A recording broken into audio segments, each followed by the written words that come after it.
L-ewwel jum ta' Ottubru kienet ġurnata importanti għal banda 12 May ta' Żebbuġ, kif il-proprjetà li minna topera s-soċjetà b'valur ta' 745,000 euro issa ddiet fidejn il-Gvern. Dan l-aħħar akkwist jikkonkludi wkoll kullana ta' 12 kuntratt simili ta' każini ta' soċjetajiet mużikali li l-Gvern daħal għalihom wara li kienu f'periklu imminenti li jiġu żgumbrati mill-qorti bil-possibilità li anke jispiċċaw darba għal dejjem. Minflok il-Gvern investa b'kollox total ta' 19 miljun euro fix-xiri tal-istess proprjetà bila newlini li laqdiet mużikali jibqgħu jiffunzjonaw fis-soċjetà waqt li jkollhom is-serħan tal-moħħ ħażmin li ġej waqt li issa bdew jikru l-każini tagħhom direttament mill-Gvern skont ftehim iffirmat bejniethom.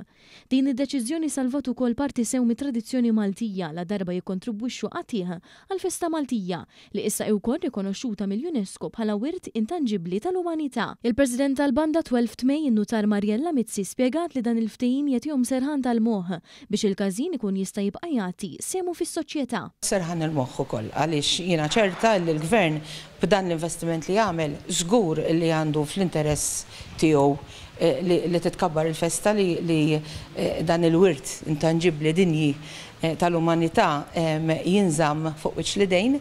Ġifieri allura aħna għandna ċerta sigurtà li dak li naħdmu tantali b'mod volontarju issa għandna l-backing ukoll min-naħa tal-Gvern. Il-Ministru għall-Wirt Nazzjonali l-Arti u l-Gvern Lokali Owen Bonnici qal li s-soċjetajiet mużikali fl-Irħula u l-Bliet tagħna għandhom ir-rwol kruċjali fit-trawwim tal-iżvilupp kulturali u l-progress soċjali fost il-familji.